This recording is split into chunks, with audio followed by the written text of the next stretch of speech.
Salut à tous mes champions, aujourd'hui nouvelle vidéo sur comment doubler ses pecs avec seulement un exercice. C'est parti! Alors quand je dis sans matériel, vous aurez peut-être besoin de 2 poignées, ça coûte 15 € maximum, genre à GoSport vous pouvez les trouver facilement.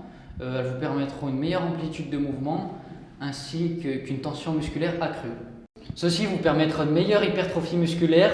L'hypertrophie c'est tout simple, c'est le grossissement des muscles.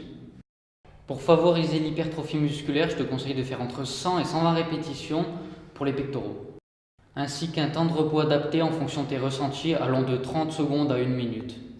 Un temps de repos court selon des études favoriserait une meilleure réponse anabolique et donc permettrait une meilleure hypertrophie musculaire. Je te conseille d'avoir un temps sous tension de 3 secondes à la descente et d'1 seconde à la montée dynamique. Cela aussi, d'après des sources scientifiques, améliorerait l'hypertrophie musculaire. Entre 40 secondes et 70 secondes par série. Je vais te donner un dernier conseil, isole la phase excentrique, ça changera carrément tes entraînements. Je vais te montrer un exemple. Quand tu fais une pompe, quand tu descends, tes insertions musculaires s'éloignent, c'est la phase excentrique. Et lorsque tu montes, c'est la phase concentrique. Tes insertions musculaires se rapprochent. La phase excentrique est propice à l'hypertrophie musculaire.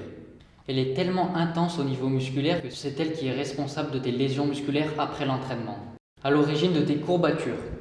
Maintenant, passons au programme d'entraînement qui respecte toutes ces parties. XO! Commence tes 2 premières séries en phase excentrique. Compte 4 secondes pendant la descente. 1, 2, 3, 4. Ensuite, pose tes genoux au sol et pousse les fesses en arrière. Serre bien les abdominaux. Pourquoi est-ce que je fais ça? C'est pour limiter au maximum les tensions musculaires liées à la phase concentrique et ainsi me focaliser sur la phase excentrique. N'oublie pas d'inspirer quand tu ramènes les fesses en arrière et d'expirer en fin de mouvement. Si tu as du mal à réaliser ce mouvement, tu peux faire exactement la même chose mais avec les genoux sur le sol. Et surtout, pense à bien serrer les pectoraux comme un véritable Saiyajin et tu verras, les sensations en seront accrues.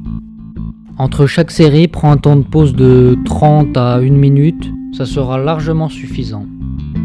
Ensuite, fais la même chose 2 séries, mais cette fois en phase concentrique.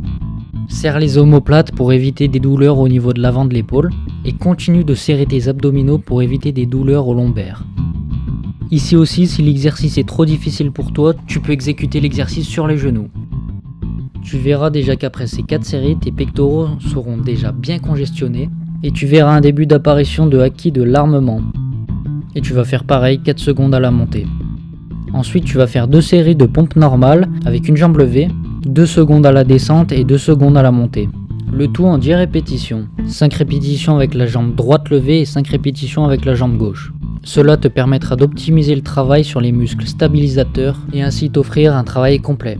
Si tu as encore du mal, tu peux poser un genou sur le sol tout en gardant l'autre jambe levée. À partir de ce stade, tu peux même augmenter ton temps de repos jusqu'à 45 secondes, 1 minute, parce que je peux te dire qu'au niveau des pectoraux, là ça pique.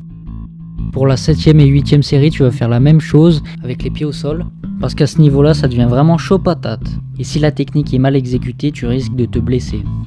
Tu connais la règle, tu peux aussi les faire à genoux. Tu peux aussi réaliser ce circuit avec un élastique ou bien un gilet lesté si tu veux augmenter la difficulté de ton entraînement. Pour la série 9 et 10, tu vas travailler en phase isométrique, c'est-à-dire que tu vas fléchir tes coudes, rester en bas pendant 3 secondes et remonter le plus dynamiquement possible. Il y a 2 intérêts à travailler en phase isométrique.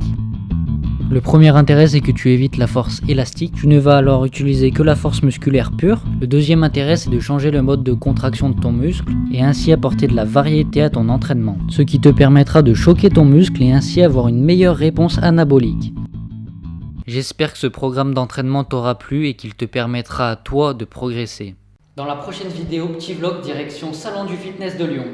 Et celle d'après, je t'expliquerai tout ce qu'il y a à savoir sur les différentes formes de l'hypertrophie musculaire. Lâche un like si tu as aimé ce format de vidéo et son contenu. Et je te dis à la prochaine, continue à progresser!